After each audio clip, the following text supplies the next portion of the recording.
Bonjour tout le monde, ici Frédéric Cardin. Bienvenue à cette entrevue Panem 360. Je reçois aujourd'hui la légendaire Karina Gauvin. Karina Gauvin, elle trouve ça drôle. Bonjour. C'est une légende au Québec et au Canada.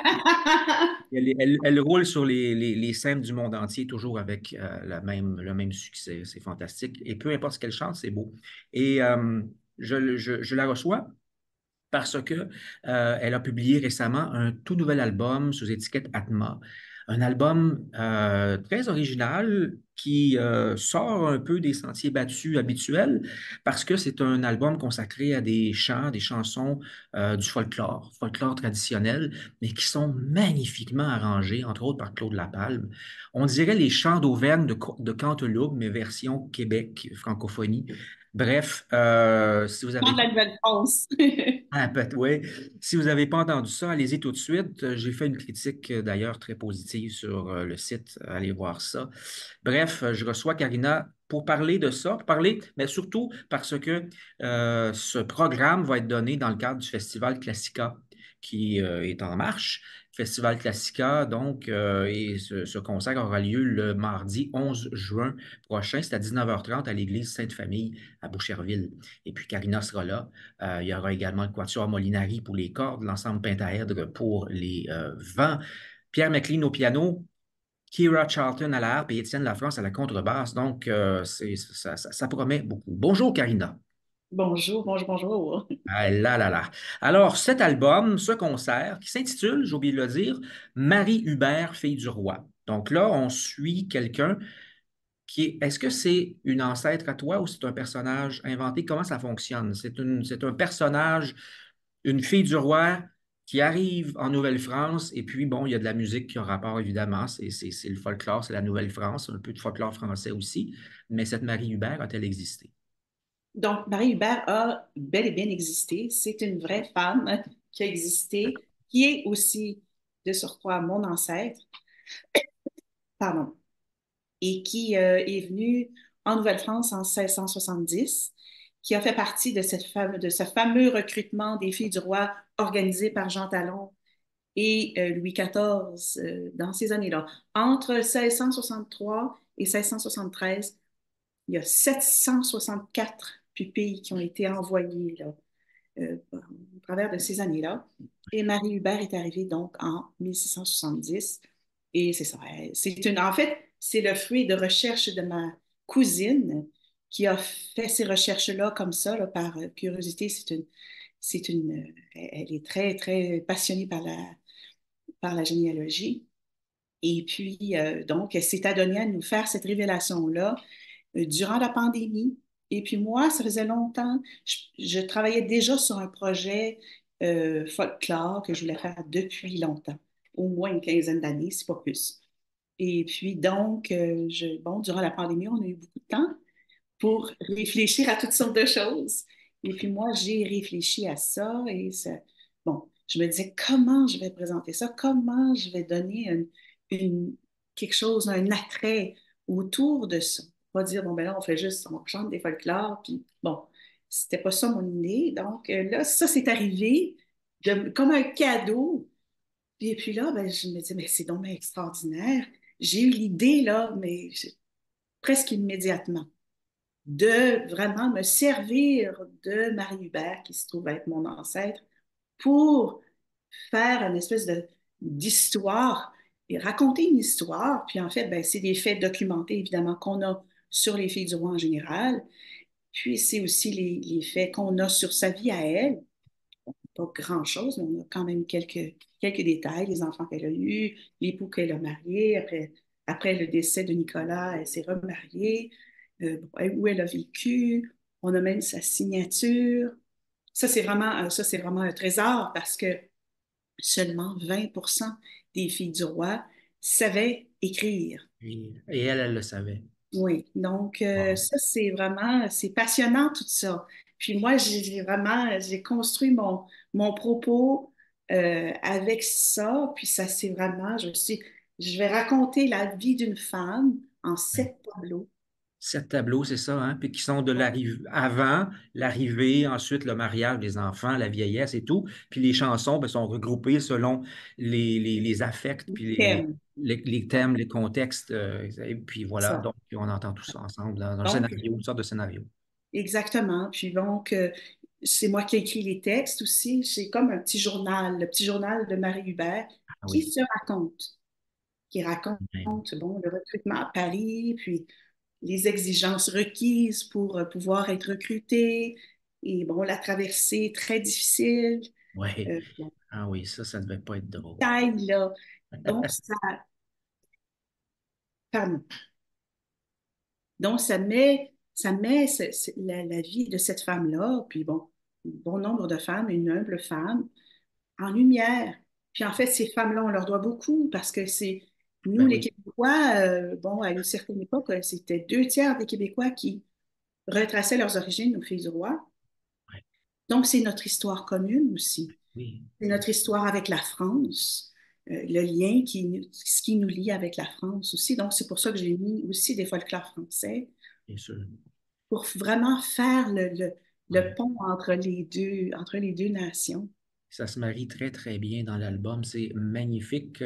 Comment tu as fait le choix des pièces, évidemment, selon le contexte, comme on disait, selon les thèmes. Là. On parle d'enfants ou on parle de vieillesse ou ci ou ça, mais il reste que, est-ce que tu les connaissais tous? C'est des chansons que tu connaissais, que tu aimais déjà, ou tu as fait des recherches très approfondies? Ça représente quoi comme travail?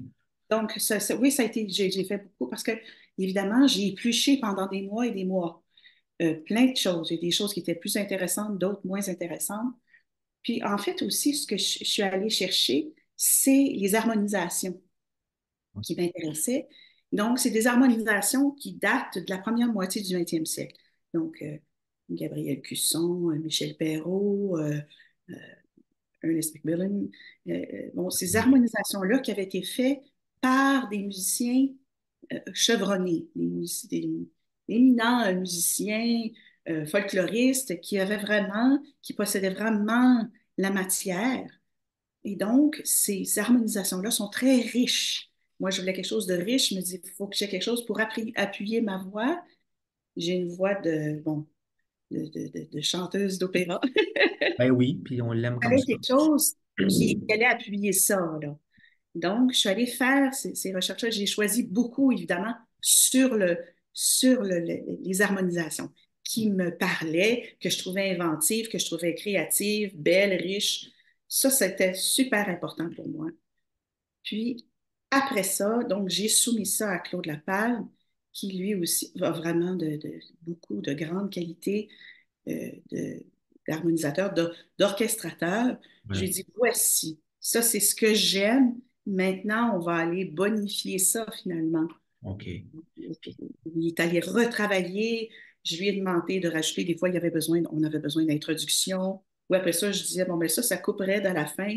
Est-ce que tu pourrais ah, m'écrire, bon, un petit, ah, une petite finale jolie, ou des fois, on rajoute des mesures au milieu, des suspensions. Ça a été retravaillé. oui, oui, oui. Puis c'est vrai. Travaillé pour que ça ait de la vie, que ce ne soit pas juste, bon, des couplets, là, Ah sans non, cesse.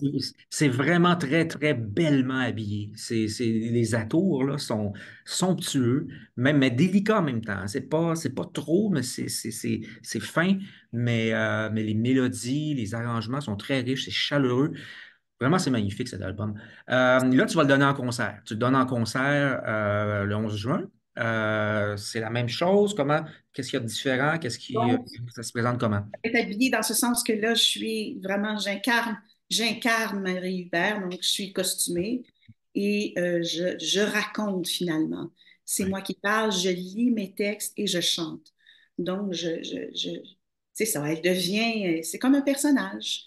Ah oui. Donc, tu sais, on vit avec elle, on la voit, bon, au début, se raconter le recrutement, etc., la traversée, bon, son mariage, bon, les prétendants, etc. Tout Ouais. ça, je raconte tout ça.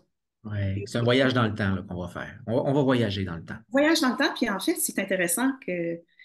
que tu me dis ça parce que quand on l'a présenté à Paris sous forme très réduite, juste avec piano, Ah l'année oui. dernière, oui. un concert dans un lieu intime. Et les gens, les Français ont adoré ça. Et J'imagine, je pense que oui, je pense que ça peut voyager très, très bien. c'est ça. Et puis, ils m'ont dit, on a voyagé avec toi, on est embarqué dans le bateau avec toi. Donc, c'est ça. Ça fait vraiment remonter dans le temps, puis des gens, finalement, tu sais, des personnes simples, pas des rois, des reines, mais une Ouais, femme toute simple ouais, qui était ouais, orpheline, qui a décidé à l'âge de 15 ans, bon, sans doute avec bon, sa mère qui l'a poussée, probablement, ouais, oui. c'est Il n'y avait ça. probablement pas beaucoup d'avenir là, pour les jeunes filles sans le sou, Non. sans dot, puis rien à Paris à l'époque. Hein? Donc, Ben, ça pouvait juste être un espoir d'une vie meilleure, même si on savait que c'était pour être difficile, puis c'était pas facile, mais elle a quand même réussi sa vie, je pense. c'est ça, c'était une vie pas facile, mais bon, évidemment, rester à Paris, parce elle a été recrutée à Saint-Sulpice, elle était vouée à une vie de misère. Là. Ouais. C'est parce qu'elle n'avait pas de dot. La dot venait du père. Donc, elle était orpheline de père. Et donc, elle n'avait Non, ben non. pas d'espoir. Ouais. Là, Donc, elle a eu un sort meilleur, finalement. oui, On, elle a eu une sœur meilleure. on peut Bon, dire ça. elle a eu 5 enfants. Son époux est décédé, mais elle s'est remariée. Puis je me dis, bon, elle avait 38 ans. Je me dis, quand même, à 38 ans, de se remarier à cette époque-là, C'est vrai elle qu'à doit avoir 38 ans, des atouts. ouais, à l'époque, à 38 ans, ouais, c'était déjà âgé. Oui, parce qu'on se dit, bon, elle savait écrire, peut-être qu'elle venait d'une famille de commerçants, elle savait tenir des livres, on ne sait pas, parce qu'elle s'est remariée à un armateur, donc c'était quand même pas rien. Ouais, ouais, ouais, en effet. Donc, Alors, c'est tout ça qu'on va entendre, puis c'est là-dedans qu'on va plonger. J'ai super hâte. J'imagine que là, c'était le concert du mardi 11 juin. J'imagine que ce sera probablement pas le dernier. non, ben c'est ça. Ça a le potentiel de tourner là, assez fort. Ben, c'est ce qu'on voudrait. C'est ce qu'on Ouais, voudrait. Je pense que là, au départ, ouais. Marc Boucher Festival Classica, il dit, j'adore ton projet, mais il dit, je veux avoir l'exclusivité d'être le premier à présenter. Bon, ben il l'a. Donc, c'est ça, ouais, c'est lui qui va présenter là, pour la première fois, mais il y a de Ouais. l'intérêt ailleurs, ça c'est sûr. Ah oui. Et en Europe, j'imagine aussi. Pardon? En Europe aussi, Oui, j'imagine. mais on espère, là, c'est ça, on est en train de commencer à travailler là-dessus Bon. euh, parce que c'est ça, c'est un projet qui lie justement les deux nations, comme je disais tout à l'heure. Et puis ça, c'est super intéressant. Ben, écoute, merci beaucoup, Karina. C'était court, mais comme d'habitude, hyper plaisant. Et puis, je souhaite le plus grand succès. Magnifique. Je le répète, cet album-là, c'est super, c'est du bonbon. Et puis, le concert, ça devrait être la même chose aussi. Alors, même avec un supplément d'âme, même en étant Oui, là en c'est parce direct. que ça va être live, il va y avoir évidemment certains éléments de décor, il y a une mise en place. Là. Je suis pas juste, c'est pas juste format concert. Là. Je suis, Ouais, OK. j'incarne un personnage. OK, bon ben ça va être magnifique. Alors je recommande à tous et toutes d'y aller instamment. Je répète, le concert le mardi 11 juin 2024 au Festival Classica. C'est à l'Église Sainte-Famille à Boucherville, ça.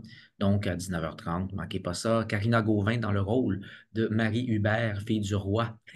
Et il y aura le Quatuor Molinari, l'ensemble pentaèdre, sous la direction avec Claude Lapalme. Il se dirige, je crois. Il va diriger, oui. Et puis piano, harpe, contrebasse et tout. Donc, ben voilà, merci infiniment, Karina. Au plaisir de se retrouver pour d'autres projets. J'imagine qu'il y en a plein d'autres qui s'en viennent aussi. On pourra en reparler. Oui. Bon, ben, J'en parle. OK, tu me tiens au courant, puis on va en reparler de ça. Merci beaucoup. Merci, Karina. Merci, hein, un plaisir. Bye bye. Bye bye.